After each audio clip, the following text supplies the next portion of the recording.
So firstly, can I welcome everybody tonight to the launch of TRICO, A Victory to Remember. My name is Eve Turner. I am the chair of, I'm also called the president, but it sounds far too posh, of Ealing Trades Union Council. Ealing Trades Council organises an International Women's Day event in Acton in the Trade Union Club every year. But the first year we did an event in the Foresters.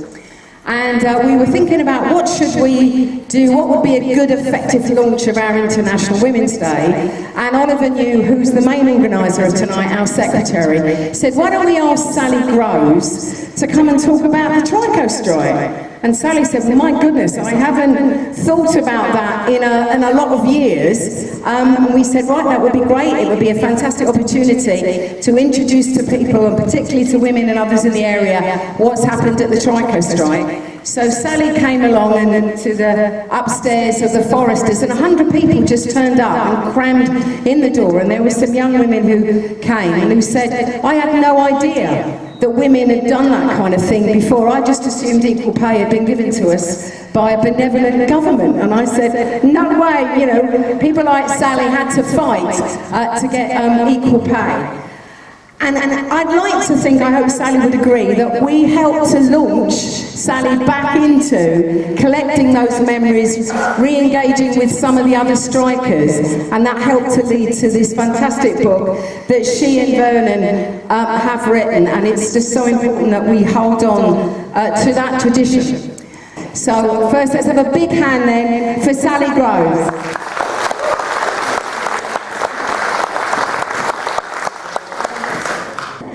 It's taken 42 years for the TRICO story to be written. Now, Vernon and I haven't been the quickest. You won't believe this, but someone actually asked me, are you going to write another book? I've worked out that on the rate of progress with this one, I'd be 115 when I finish it. Now, the TRICO equals pay strike had become almost a household name in 1976, but later it all got forgotten. Not only by the mainstream media and the establishment, which was to be expected, but its significance has also been overlooked by the TUC and the Labour Party, hopefully for not much longer. This is, despite it having been one of the most important equal pay strikes in our trade union history, and for the women's movement too. And it was a shining example of what working class people can do when they get behind a just cause, show solidarity, and have the guts and determination to keep going against all odds, which the TRICO women had in shed loads. I've been asked to say just a bit about the strike and how it came about, for those that, true to what the media hasn't told you, don't know much about it or have forgotten. Finally, after that, I just want to highlight a few people, mainly the women, who were crucial to our victory, and certain people who have helped the book become a reality. So, as we see, it's TRICO weather again. This heat wave reminds us that the 5-month equal pay strike at TRICO took place during the long hot summer of 1976, which is why the picket line came to be known as the Costa del TRICO. TRICO Folberth was, and still is, an American multinational whose UK base used to be located on the Great West Road, Brentford, not far from here, where GlaxoSmithKline now dominates the skyline. TRICO had a virtual monopoly of the windscreen wiper and the motor accessory market in the UK at the time. They were known, in fact, as the reigning champions. In '76, TRICO was still one of the largest employers in West London's light industrial belt. Its workforce was drawn from many different ethnic backgrounds, but often close family ties and friendships kept people working there for years. TRICO became the first major strike after Barbara Castle's 1970 Equal Pay Act came onto the statute book. That was at the very end of 1975, after she'd given employers 5 years to put systems in place. Now, a lot of employers had been busy putting systems in place, but many had done so to avoid paying equal pay rather than to implement it. TRICO just ignored the new legislation altogether. Now, TRICO happened to become the longest strike for equal pay in British trade union history, 21 weeks in all, as people will remember. But it was ultimately successful. More significantly, TRICO was the first time that an employer took the case to the tribunal rather than the employee, relying on the legion of loopholes in the new Equal Pay Act. In that first 6 months of the new Act, at least 72% of cases taken by women to the tribunal were failing, so that was almost 3/4 of cases. The decisions being made were often so ludicrous, most of the tabloid press found it absolutely hilarious. But it's all in the book, so there's a few examples of that. It was also the first time that a trade union boycotted the tribunal, saying the union wouldn't appear before a tribunal which was clearly showing bias against implementing the spirit of the Equal Pay Act. Ultimately, the TRICO strike highlighted the failings of the Equal Pay Act as it was then, and it increased pressure for the Act to be amended to include equal pay for work of equal value. And that happened at the very end of 1983, beginning 84. So our union at the time, the AUEW, Engineering Union, now part of Unite, had been negotiating for equal pay in the factory for almost a year before the strike, but it had all proved fruitless. Then, suddenly, at the end of 75, TRICO announced it was closing down its night shift, making all its 120 all-male production workers redundant. That was, apart from 5, the famous 5, one of whom, Eric Fudge, is here tonight. Those 5 transferred onto the day shift of basically all female assembly workers.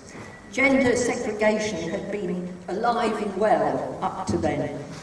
But this proved to be the company's big mistake. The men had lost their night shift premium, but they retained their higher piecework rate. The women hadn't known about this, but people chat, and some share pay slips. And once they were sitting alongside the men doing identical work, they found out they were getting about £6.50 a week less than the guys. They were not happy bunnies. This was at a time when the women's take-home pay at TRICO for piecework was around £30 to £35 a week, so it was a significant amount. The company then said the men were an anomaly and suggested those 5 shouldn't get any wage increases until the women caught up, which would take years. Of course, that made everyone furious. And the union then said, hang on, that's equal pay in reverse. This may all sound very familiar. And so it came about that the union lodged a failure to agree with the company, and a mass meeting was held in Boston Manor Park behind the factory, where us women voted overwhelmingly for all-out strike action. This, of course, would now be illegal under balloting clauses of our anti-trade union legislation. And so began an historic strike by almost 400 women, the entire production workers and a few others, plus about 17 of the men who supported us from day one, the diamonds as I call them, 2 of whom are here today. Again, Eric Fudge and Robert Singh is also here. This was known as Bob. Yes, Robert. Followed by, later, 150 more men, the second wave, as we called it, which was 3 weeks later, when the union's National Executive Committee made the strike official. But the vast majority of the men kept working, and they never supported us. But I tell you, they didn't get the suntans that we did. There isn't time to tell you about all the extraordinary incidents and battles that we fought over those 5 months, not least with the American-style convoys of scab labour, which the company organised in cahoots with the police to break through our picket lines day and night. And there's no time to tell you about all the funny escapades, but don't worry, it's all in the book. Sufficient to say, despite all the odds against us, including a tribunal decision saying we didn't qualify for equal pay, although we did identical work to the men, we still managed to keep going with our union behind us. We raised thousands of pounds for our hardship fund by sending delegations all over Britain. In present-day value, we worked out we must have raised over £262,000. That was from the trade union and the labour movement, and also the women's movement, which was very active at the time, with women's lib groups and the Working Women's Charter. And just from ordinary individuals who were sympathetic to us. But with the support of our local trade union officials, and I have to say, they were gems, and here I'm talking about people like Roger Butler, Bill McLaughlin, they're all in the book, and John Brasher, who I was hoping was coming tonight, and 1 or 2 others. We were never sold out, and we finally forced the company to concede equal pay through a negotiated settlement. And we marched back into the factory victorious on the 18th of October in the pouring rain. The heat wave was over. So it just shows that solidarity and a strong union can move mountains. It can even move multinationals. Finally, I do just want to remember a few of the women who played their part in the struggle to win equal pay at TRICO, and to mention certain people who helped in what was probably an even harder struggle, and that was to get the story completed and published. Eileen Ward, whose daughter is here tonight, became an inspiring leader during the strike, which is why the book is dedicated to her memory. You may be able to see from the photo of her, which is here tonight, addressing the mass meeting, and you can see her sheer determination, and she had this ability to connect with people through her humour, her sincerity and her directness, and just bloody-minded determination. Eileen died well before her time in 1990. This was while she was still working at TRICO, where she had become the AUW trade union convener. No mean feat in a factory of that type and size. Her daughter Sandra and granddaughter are here today, and her daughter's husband. Now, Sandra was also on strike in '76, as was her uncle and nephew. In fact, it was a family thing with them. Alongside Eileen, Betty Aston was a very strong leader. Bet Humphreys also played a prominent part, as did Peggy Farmer, who is here. Betty and Bet died sadly a long while ago, but Peggy's here, She's alive, if not kicking at the moment, but she's in charge of the book money, so watch out. I hope you'll enjoy the anecdotes in the book. A number of those who shared their memories are here tonight. Now, tracking down people we'd lost touch with over many years was a project of its own, with Peggy Farmer and Phyllis Green assisting me, the three of us acting a bit like modern-day Sherlock Holmes sleuths.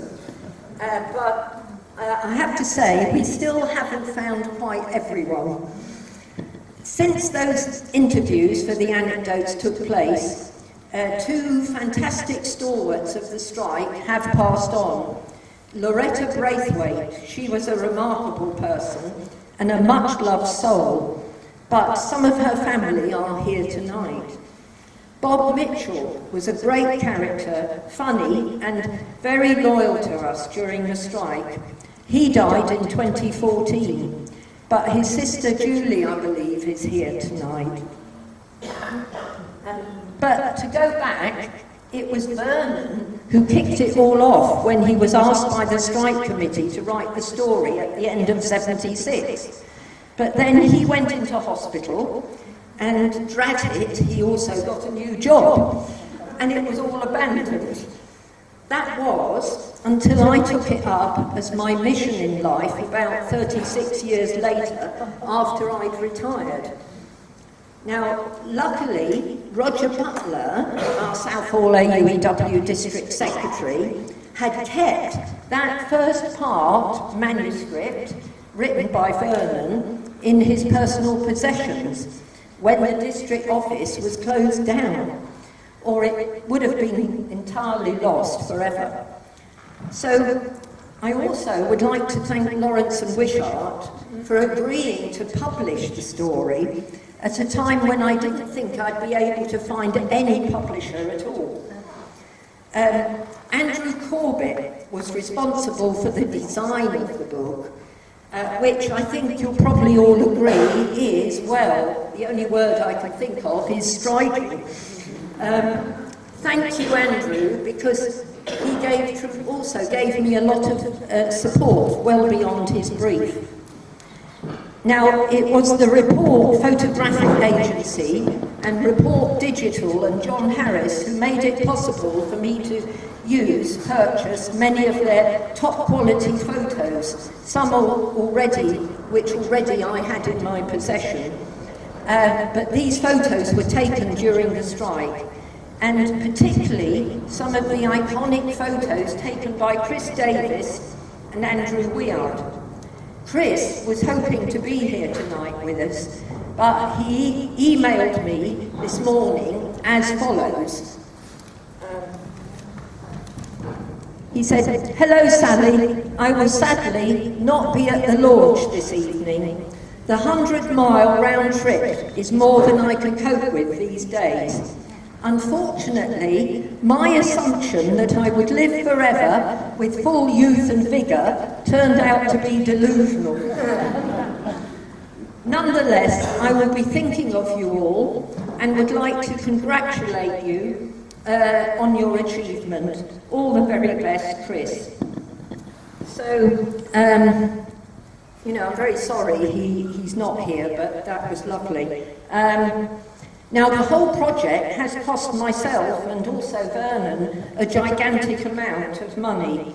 So I am eternally grateful to a really good friend who is actually here tonight, who has given us an extremely generous donation.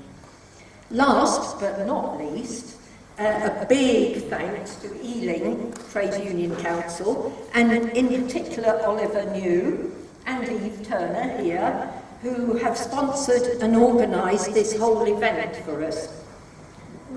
Now, as we all know, the fight for equal pay, or gender equality, as it's now known, is nowhere near having been won 42 years on from the victorious battle at TRICO.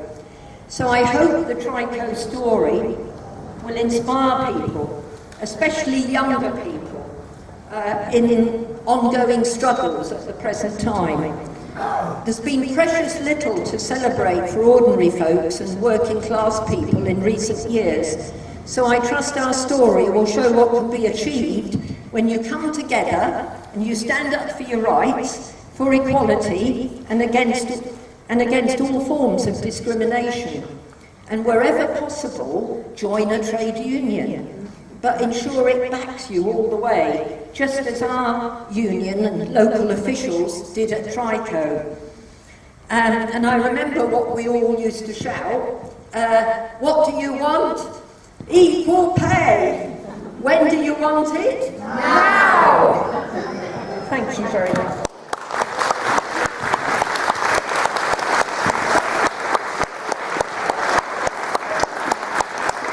Thanks, Sally. I'm sure everybody will agree. Sally is, as always, very inspiring. What we want to do is, I'm going to take both Vernon next, and then Mary. Well, first of all, probably nobody in this hall knows me at all.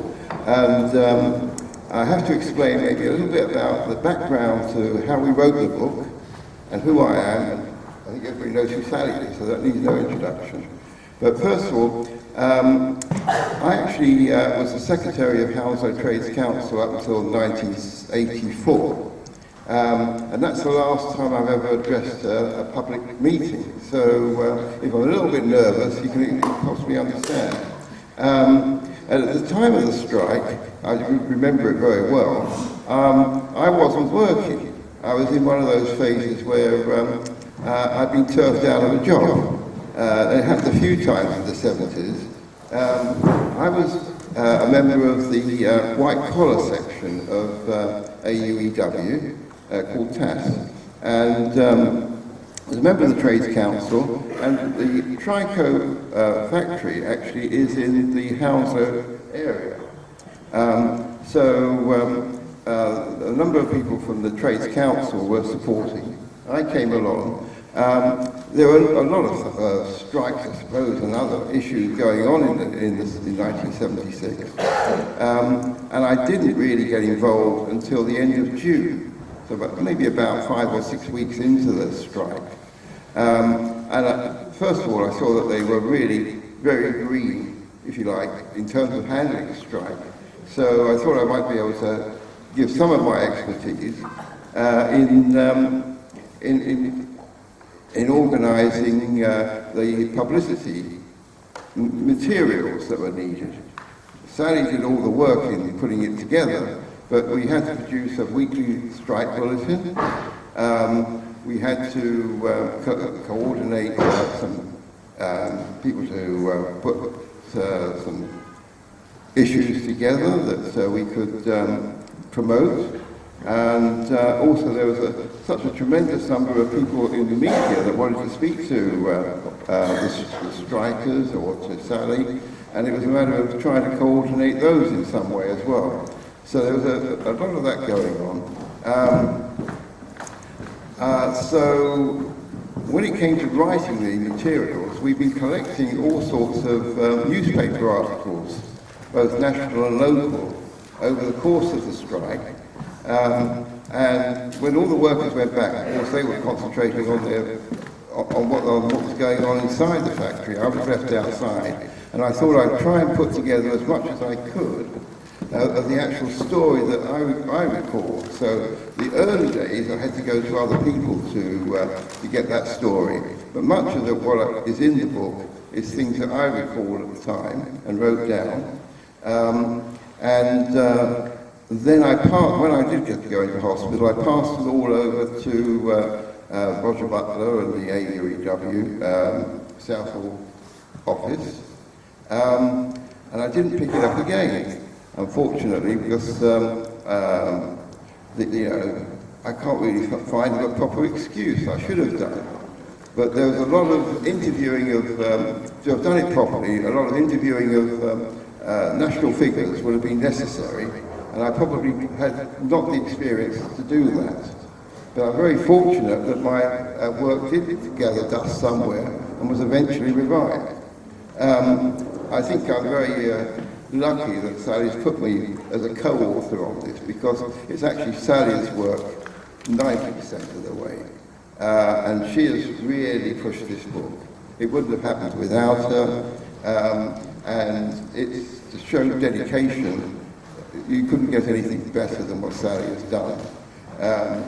And it's a real good testament to all the people that were involved in that strike, both as strikers, of course, as also supporters. And that support went all the way around the country. There was, of course, some men involved in supporting the strike from inside TRICO, and I'm very glad that they get their due reward in this book as well. It was such a memorable strike. I think I'm probably suffering from a bit of sunburn, which we all got on those picket lines. I'd like the book to speak for itself. There's so much there that is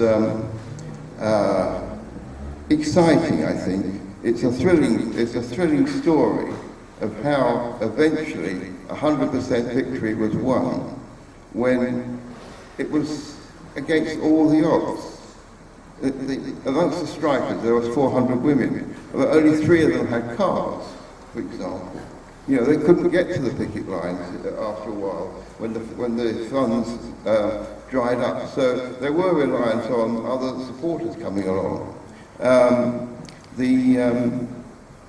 The strikers themselves used to have their mass meetings every week, and everything was done with their approval.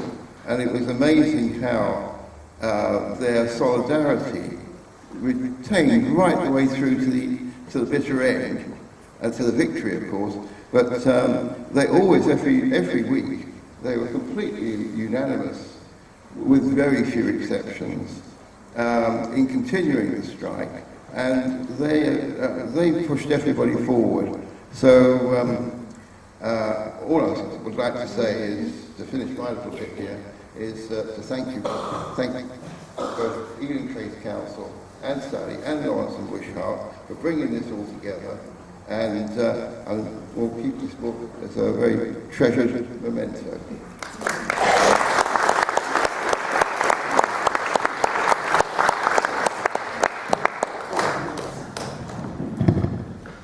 Thanks very much. I mean, what's really interesting from listening to Vernon is the whole fact about that it was such a democratic strike. I mean, some of us in our unions from time to time have been on strike and haven't felt we've had control over our strikes. And I think that it's amazing that, you know, every week they voted and every week they voted. And that is something, I think, usually the key to the most successful strikes is when workers control the strike, the action and how it's delivered. And I think it's great to hear that, and great to hear a Trades Council, which sadly doesn't exist, took such an important role in solidarity, because that's the role of Trades Councils. So I'm going to move on to our last speaker, who's probably very well known to many of you, who is very well known Labour historian Mary Davis. Mary has been active for years in the Labour movement, and very well known around women's issues, has written a number of books, and women are very much a central part of what she writes about. What she's going to talk about is the struggle for equal pay, and really the importance of TRICO, the TRICO victory as part of that. So welcome, Mary. I'm delighted to have you here today.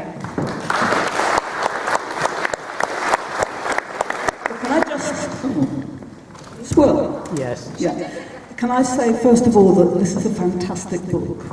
The TRICO strike is incredibly important, and I think that the reason why the book is so important is because far too often women are hidden from history.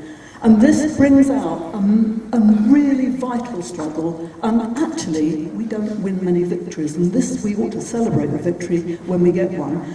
But the point I think that I want to make is, in general, that the fortunes of women in trade unions and the extent to which women's issues are taken up depends very, very much on the level of class consciousness within the trade union movement. And I think TRICO occurred at a time when the movement was, in the 70s, I'm going to say 1870s, in the 1970s, was on the way up. I think that's very important. And if we look, I know I haven't got very long, and I was going to start in 1830 actually, but I still might.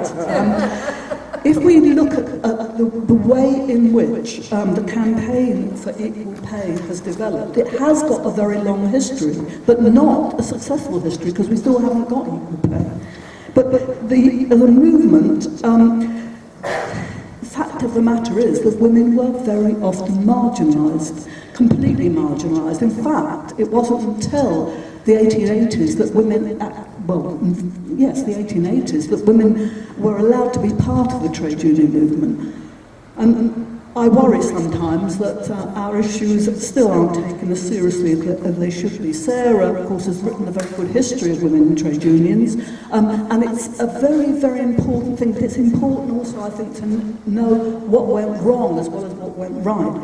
Now, the struggle for equal pay has been going on for such a long time, and I have to say it goes back to the 1830s. The way in which women are really written out of history really needs to be, women were the first workers. They were the first factory workers. Actually, they were the first trade unionists. And in 1833, there was a strike, an equal pay strike by Glasgow spinners. This was at a period up to 1850, the mid-19th century, when capitalism was just, or industrial capitalism was just about, it was there, and the mass of workers actually were women, and the kind of organisations that were formed in that early period were very radical indeed. So, for example, I'm sure everybody here has heard of the Grand National Consolidated Trade Union, but you only hear about it because you hear about the Tolpuddle Martyrs, quite rightly so. But the other aspect of this union was very important indeed. They campaigned for equal pay, and this was in 1834. The newspaper that the Grand National produced was called The Pioneer, and it had a women's page. Actually, first of all, it was called a page for the ladies, but the women said, no, we're not ladies, we're women, and that was changed. So they actually understood that women were important. This was because the movement was very important at that time. It was very radical indeed. They had lodges of industrious females, they called them. So the women did actually look over there. The question is, what then happened? Because then we go through a period, really from the 1850s to the 1880s, where the whole issue of women really just died a death. And women didn't die a death, they were still working. But I would say that women suffered a great defeat. And this was kind of the birth of the trade union movement, when the TUC was formed. But the unions that were formed at that stage, we called new model unions, they were for craft workers only, and women were explicitly excluded. And in fact, if we... Is anybody here from the TUC? Well, anyway, I'm going to say this anyway. Henry Broadhurst was the secretary of the TUC in 1875, and he said, and I'd like to quote this because you see what problems we've got. He said that the purpose of trade unions was to bring about a condition where wives and daughters would be in their proper sphere at home instead of being dragged into competition for livelihood against the great and strong men of the world. Well, there you go. Now that's really what typified that last, the 19th century, at least until the 1880s, not even then really. So there was a widespread notion, and this is what comes out in TRICO, and why they can't have equal pay, because there was this notion of somehow or other there was a thing called the family wage, where men were paid more than women because they looked after women and children. Women didn't do that. I mean, we didn't do that at all. So that notion of family wage, you'll see, just seeps through everything. So in the 1880s, there was a different kind of movement. Unions began to develop amongst unskilled workers, and women joined them. I wouldn't say they were necessarily very, but this was the birth of the women's suffrage movement, and there was a bit of a socialist revival. And in 1888, the TUC passed its first motion on equal pay. The first motion on equal pay. They did absolutely nothing about it, of course, until really probably almost 100 years later. But nevertheless, I think it was a milestone. What happened, though, from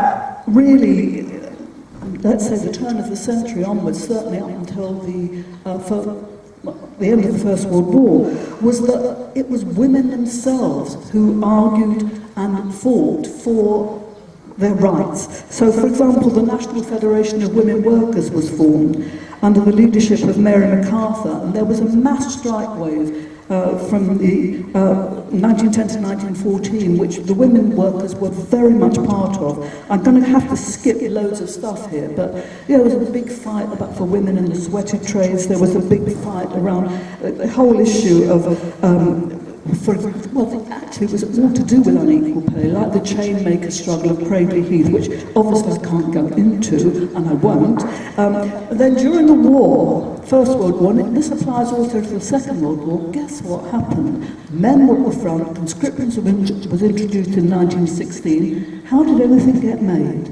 The women did it. And they did men's jobs. Did they get men's pay? No. The euphemism that was used to pay them unequal pay was called dilution. First World War and the Second World War. And by the way, when women doing the men's job, they were doing craft work. They were making bombs, they were making shells, they were making all sorts of caps and lathe operations, all sorts of things. They weren't allowed in the union. They weren't allowed in the AUEW, actually, until 1943. Thankfully they were, because otherwise the TRICO strike wouldn't have been supported as well as it was. Or they wouldn't, anyway, obvious point. But during the First World War, we saw the growth of the shop stewards movement, and the shop stewards movement, very militant, very radical, very inspired by the Russian Revolution, very inspired by all these things, and did take a stand against dilution. And in fact, in 1918, there's a slight correction, there was an equal pay strike that won.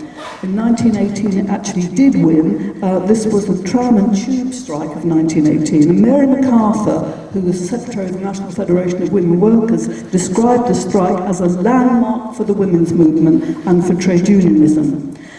But it didn't actually result in any major change. And in the interwar years, the period between the First and Second World War, although women's trade union membership really went up, this was a very, very bleak time for women. Basically because by the 1930s, or 20s and 30s actually, there was massive unemployment, and that then led to a number of unions deciding that actually maybe women shouldn't work.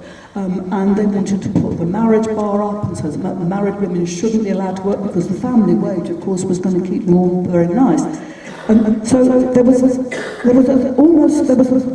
a move to halt women's employment altogether. Then the Second World War came, and the same thing happened. Women went into the labour force massively, but women's pay in the Second World War, during the Second World War, and by the way, conscription for women was introduced in 1941, but the pay of women remained on average 53% of the men they replaced, and they were doing men's jobs, of course they were. So the peak year of mobilisation in 1943, 1 in 3 engineering workers was a woman, but still paid half the amount that men were paid. So basically, equal pay remained a burning issue throughout the war, and in 1943 an equal pay campaign committee was established. But, and here's a big criticism, both of the Labour Party and the TUC, because after the war, during the war by the way, in order for women to work, British restaurants were opened, and also day nurseries were opened so that women could work. So the struggle between their role in social production and their role in the private sphere of reproduction was somehow or other glossed over, well not glossed over, it was aided for once. But what happened? Well, we know that in 1945 there was the first majority Labour government. And of course the TUC had played a big role in this, and they played a big role during the war as part of the wartime coalition. What happened when peace broke out? The TUC and the Labour Party both colluded with the closure of nurseries and the closure of course, all the things that had happened during the war to help women workers. So the post-war reconstruction showed how fragile the slight gains actually were. And I have to say that although we are tomorrow, we'll all be marching in support of the health service, and it was fantastic, and the welfare state, however, in particular the social security system, was predicated on the notion of the family and the family wage with the male breadwinner. It runs through everything. Basically, the TUC readily assented to the Labour government's decision to close all the wartime reforms that women had. And in 1949, the TUC said that equal pay was inappropriate at the present time. And I have to quote this because I think we ought to really sometimes say what's wrong as well as what's right. The TUC said in 1949, there's little doubt in the minds of the General Council that the home is one of the most important spheres for a woman worker, and that it will be doing a great injury to the life of the nation if women were persuaded or forced to neglect their domestic duties in order to enter industry, particularly where there are young children to care for. Now, that was the official trade union movement. You can see the battle that we've had. And the point that I'm making is it's only when the movement is actually class consciousness and fighting, has got a bit of socialist consciousness, which it didn't have at that time, that you can see that there's a way forward. So, basically, there were some changes in the the 1950s onwards. Basically because women, the women's movement took off, and also by the 1970s there was a much more militant labour movement. So the campaign for equal pay went on after the war, and there was some progress made in the public sector, but really nothing in the private sector at all until 1968. And I think we all know what happened in 1968, the Ford strike, which wasn't an equal pay strike. It was not an equal pay strike. TRICO was, but nevertheless, it was a very important strike, and it was there was a very, very important campaign, which I don't think people have written much about, and they should do, because this was the National Joint Action Campaign Committee for Women's Equal Rights, and very long title, the JACWA, and that was very, very important in keeping the whole campaign for, well, not campaign, but starting the campaign again for equal pay. So, so the Ford strike took place, but then in 1969 there was a massive equal pay demonstration, organised by the JACWA, and we know the story of what happened with Barbara Castle, that because of this very, very big push from below, and it was a push from below, both the TUC and the Labour Party were forced to take notice.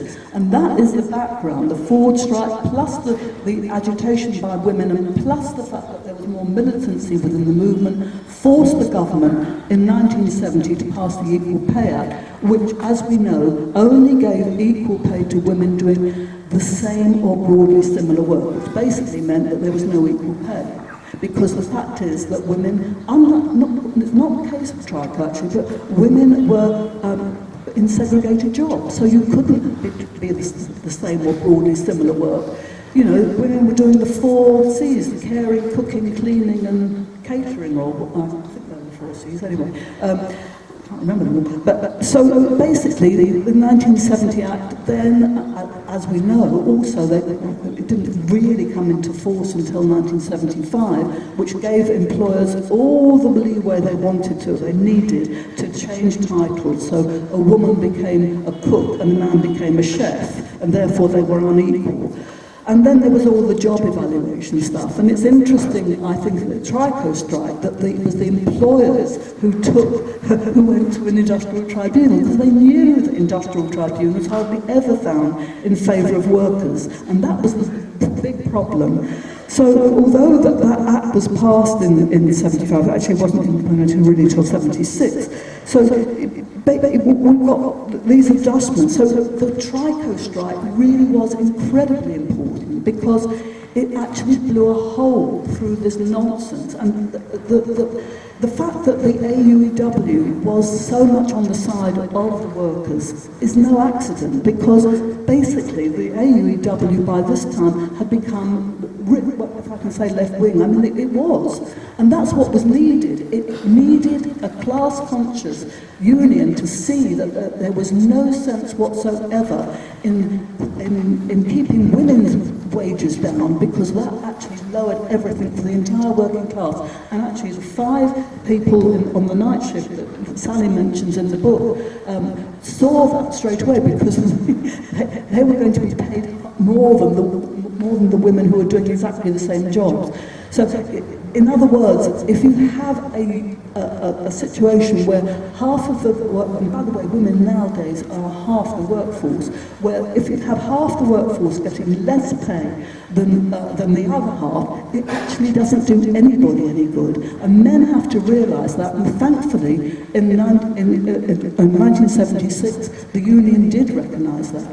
And we still got a long, long way to go. So this struggle for equal pay has had a huge history, a long history, ever since the first industrial revolution. Women have been fighting for this, and we still haven't got it. But I so welcome this book, because it's very, very rare that we can see really what working class women were actually doing and saying, rather than having it being interpreted for them. This is a vital kind of history, and I think it's actually incredibly well written, and it's wonderful that there's an oral history element to it as well. So I really congratulate all the people who've been responsible for getting this book out. It needs to be read. We need to know our history. It's only when we know our history that we can see that actually we are part of the struggle, and it's a struggle that we can win.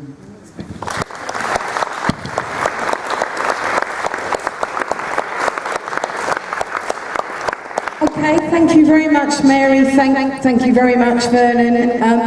I'm sure I'm hoping some of you will have questions. We want a little bit of time for questions, so we can get the wine out and the lager and the sandwiches and a little bit of Southall food. We've got some samosas, because it's Southall, you have to have samosas. I'm sure there will be people that will want to have a few questions. I want to say very pleased to see Steve Pound, who's, I think many people will know him. He's the Labour MP for Ealing North, so I'm really pleased to see Steve coming on. Were you around in the days of TRICO, Steve? Are you old enough to have been around there? Was I? I remember you.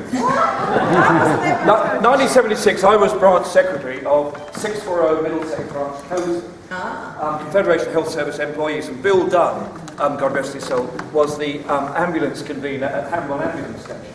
And we were instructed, oddly enough, by the Hounslow Trades Council, I don't know why it was, to all come down in solidarity on an overnight picket in July. And I have to say, that sounded good fun to us. But they all wanted us to come down in uniform. Because they thought a whole load of people in ambulance uniform, the old bill wouldn't actually cause any problems for them. Needless to say, it was a fairly brutal night. But on the other hand, Sally's technique of lying down in front of the lorries was something that came in very, very useful later on when Murdoch was moving to Canary Wharf. But the extraordinary thing about that, 2 things. One is, why the hell wasn't this book written years ago? 40 years on. It's an absolutely extraordinary book, and so many congratulations to all of you who've had a part of this, and all of you, whose book, this is part of your history. But the other thing that amazed me, I was 27, 28 years old. After that, obviously we had the health worker strikes in 79, and the union said to me, basically, you've had it, son. There's no way that you'll ever work in the health service again, because that's the way things were in those days. So they sent me to the trade union studies course at the London School of Economics, and the rest, my dear, is history. But the thing that amazed me, as somebody I wasn't in the Labour Party in those days, I was in another party, comrades. But the thing that absolutely amazed me about TRICO was not just that this was women expressing their view and demanding their rights, but it was the solidarity. It was the absolute 100% unbreakable, irrefragable, steel-hard solidarity of that strike. The number of times, very interesting, I actually was very friendly with the son of one of the managers, Vernon Merritt. He played drums in a band, I played bass in. And so I used to get the story from the management at the same time as when I was on the picket line. And the story was that they would have settled if it wasn't for the Americans. who, you know, the owners. But the absolute solidarity on that occasion, what a message and a lesson for all of us today. It may sound a tad retro to say this, but I think it was the first time I ever heard the cry, the workers united will never be defeated. As true then as it is now. Thank you, comrades. Thank you, Steve. So, the floor. Questions? Come on, some of you must have questions, or maybe one or two of the other ex-strikers might want to say a few words. Don't be shy. Come on, someone. Judy, yeah? You got a question? Yeah. What I don't understand is...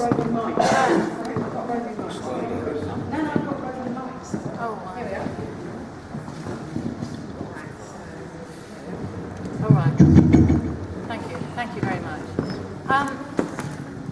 What I am struggling to understand is I thought you said, Sally, when you were giving this talk, that there was an Equal Pay Act having passed. So in that case, why wasn't there equal pay? Sorry if I'm a bit naive, but... Are there anybody else? Questions? Yep, I'll take 3 questions and then I'll stand it up. Right, this is going to sound even more naive. Can you explain a bit more why there wasn't class solidarity or class awareness amongst trade unionists? In my naivety, I always thought there was, but I mean, I'm sure there wasn't. So, can you explain a bit more why there wasn't? Because when there was greater class consciousness. Thank you. Anyone else? Questions? Any other questions? There's one more question. I'll take this one. Nobody has to ask. Sorry, it's just a technical question. You said it was not until 1983 that the law was changed to, what was it, equal pay for work of equal value. What was it before 1983?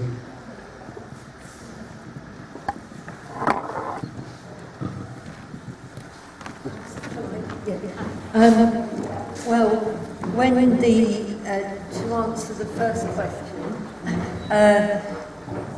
when the Equal Pay Act was passed in, well, it was 1970, but it was 75, it came on the statute book, so it came into law.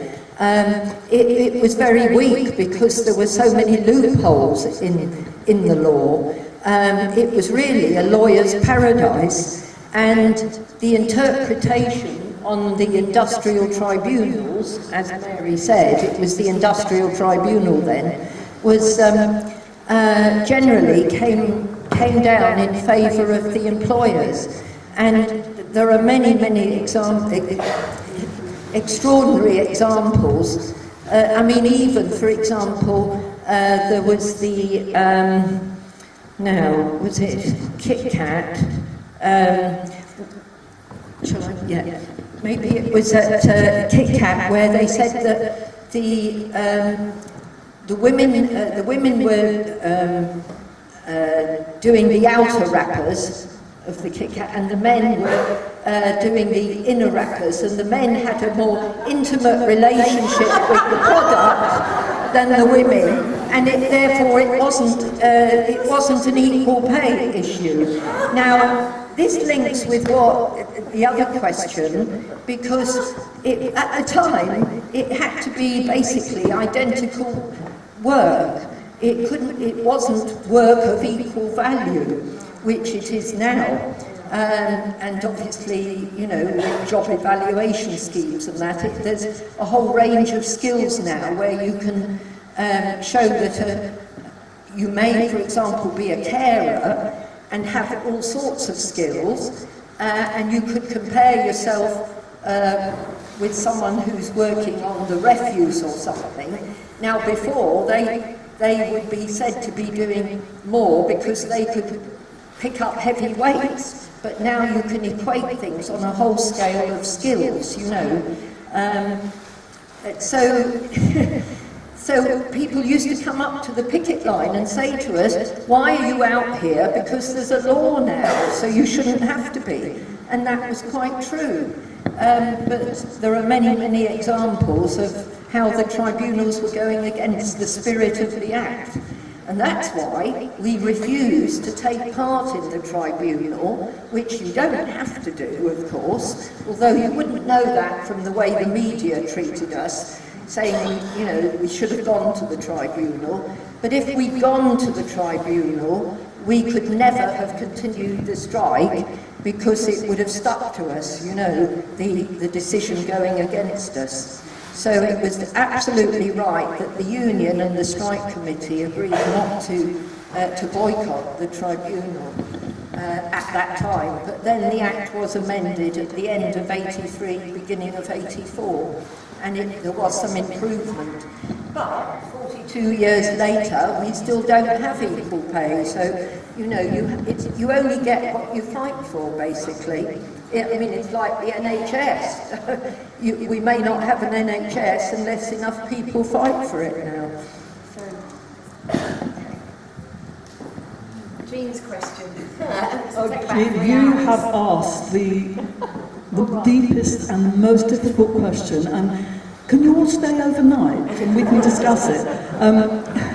But just one, why is it that at some times you're saying that the movement goes up and then other times it goes down, and there isn't an easy answer to this, and perhaps we can have a talk about it afterwards, but one thing I would say is that we do not control what I would call the ideas that go into our heads, and especially, you know, if you look at the mass media, if you look at all the things that are waved against us all the time, and I'd say the education system as well. It's really hard sometimes to get people to get through that kind of blotting paper of nonsense that we're fed from cradle to grave. Why does it happen though sometimes? We might be actually at the moment in a period where it could go up because we've got a left-led Labour Party, which is actually amazingly unusual, especially if you think about what's happening in Europe with the rise of the right.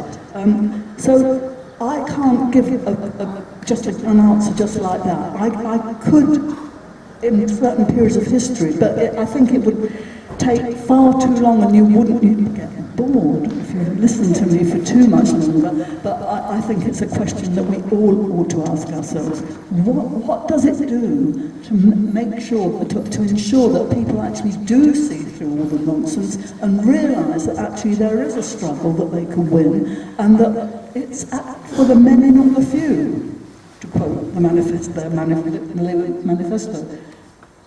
Sorry about that, but... So one for more discussion afterwards. Would anybody else like to ask a question? I think it's this heat, isn't it? Right, is Marco over there? Are there anybody else? Barbara, anyone else? Right, hold on a minute.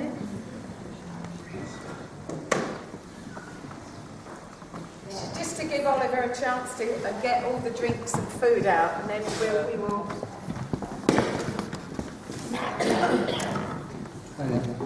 Just a few quick questions about the impact of the strike. You said that the women were on strike, but the men were still working during that time? Not all the men. Yeah, like, were these men then doing the women's jobs, and did you have a chance during the strike to talk to the men, and did they give reasons why they wouldn't join? That would be one question. The other one would be, you produce parts for the car industry, so it must have impacted on the bigger, like the end of the supply chain, like in the car factories. Was there, like at Runwick, for example, any kind of attempt to maybe get a solidarity action at these car plants or at the further, basically the companies that used your parts, like the postal workers did during the Runwick strike? Was there an attempt in that, or what was the difficulty?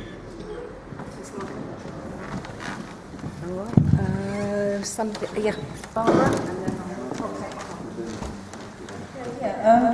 on the question of solidarity, I mean, you said that a lot of money was raised, presumably from trade unionists, £200,000 or so.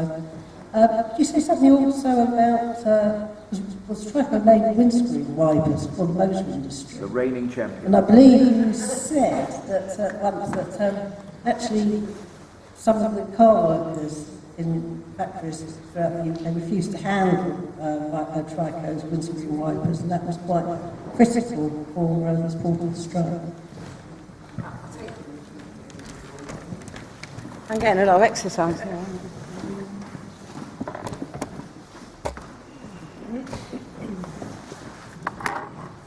Hi, my name is Rhiannon Davis. I'm in Ealing Labour Party, Ealing Southall Labour Party, who are sending an all-female delegation to Labour Party conference for the first time ever, I believe.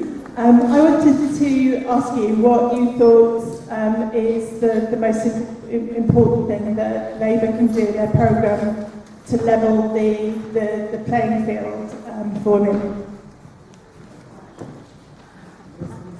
These questions are not like short answers, are they?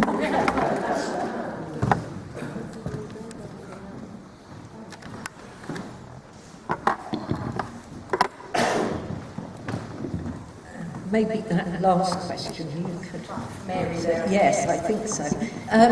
Yes, you were asking about the division in the workforce and the men. The majority of the men not supporting us. But also what efforts were made to obviously get those men to support us. There were great efforts. Other people here who were at TRICO will be able to tell you more. Some of the attitudes of the men were just appalling, because a large number were trade union members. But they had some of the most terrible attitudes to the women. And, this hasn't entirely changed these days, but, it was somewhat worse then. We tried, and our union, our district secretary, Roger Butler, had meetings with those men in the park when it was a made official strike, to try and get them to come out in support, and he almost got lynched by some of them. Really, they were so hostile. There were many efforts during the strike to get blacking and boycotting of the windscreen wipers and the other parts that were made by TRICO. Now, this is not easy. There was some solidarity action by other workers in the car industry here and there. But what often happens with the car industry, and other people may want to say something on this who were at TRICO, but when there's a dispute, the car industry switches to a different suppliers for a start. So they switch to like Bosch and other suppliers, and they did that. But also, although there were efforts to get blacking, the executive committee of the AUEW and the TUC never made a call for blacking for TRICO, even though the strike had become well known nationally. But there was huge amounts of money raised all over the country, and a lot were by by Fords and Leyland and the miners and all the steel workers. There was so much industry and manufacturing then, of course, as well. So I hope that answers it. But there may be someone else here, maybe you, Robert, would like to say something about the work that still went on in the factory. There wasn't work on the assembly lines anymore, but the company still managed to get out. They had a whole load of stuff that had already been produced in the factory, of course, at the time of the strike, and there was all this struggle with them trying to get it out of the factory. And there was another plant in Northampton run by TRICO as well, which had mainly non-union labour, although they all unionised, nearly all unionised during the strike, and we made contact with them. But there might be someone else would like to. I'm not sure if I've answered everyone's. There was another question here. Yes. Bob, do you just want to do that, and then we'll get Mary to come back on Rita's question. Okay, so this is in response to the issue about the men working in the factory. Just to give an example. Oh yeah. Just to give you an example, in my department, I worked in the power press department, which was all male dominated. So it's men who worked and did it and set the power presses. Women worked, but they came in to operate the machines. So there was a very strong belief amongst the men that they were the ones who did the skilled work in the factories. And I think we should recognize that that was what it was like in those days, that there was a very hierarchical structure within industry across the country. So more skilled jobs were being done by men. Now, the whole issue about equal pay to work of equal value, and I think we should not lose sight of that. And the other question we must ask ourselves is, why was it that women were not being trained to become more skilled and do the more skilled job in society? And I think that's a key issue that we mustn't lose sight of. Now, just to respond about trying to get the rest of the men to come out and strike with us, in my department there was 15 men, only 2 of us went out on strike at the very start, myself and my best friend, and her sister is here today, great to see her. He died a few years ago. Only the 2 of us went out, and the hostility towards us was unimaginable. I mean, you know, on the picket line, and I can remember we had to go in every week because we still had to collect our pay packets because we were getting a tax rebate, and that's what I survived on, was my tax rebate. Because I was living, you know, renting a room and so on. That was my only source of income because I had no family in this country at the time. And I will never forget that when the strike ended and I went back into work, and I went into the toilets, and it was the male toilets, there was a great big sign written on the wall and calling me, you dirty, and I apologize for the language, you dirty red commie bastard. And that was the sort of stuff we had to put up with. There was hostility, but I know where my principles come from, and I was not willing to compromise on them. Thank you.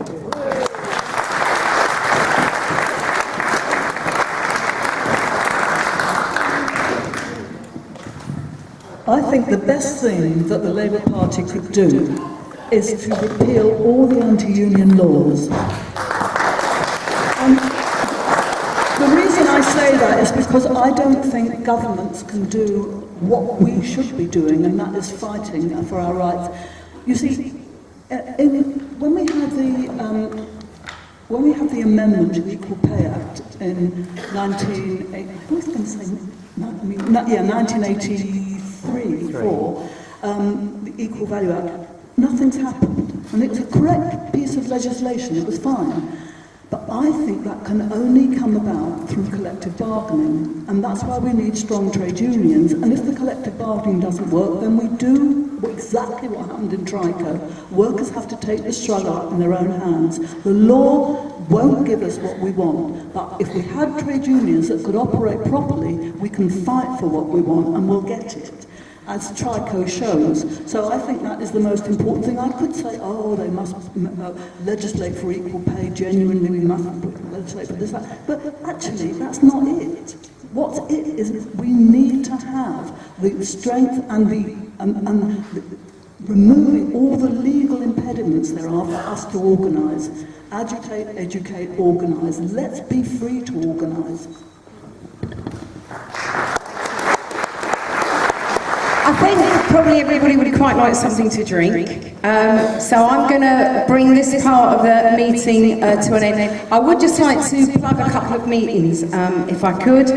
Just one comment though, is when they were talking about the fact that I think only 2 or 3 women had a car. Nobody had a mobile phone. Today, nobody can imagine doing any kind of political activity without a mobile phone. But I can remember when we used to have the Steckners, you know, when you sit there with a little pink correcting fluid into the middle of the night. And we were very effective without all that technology. And I think one of the things is we used to talk to each other.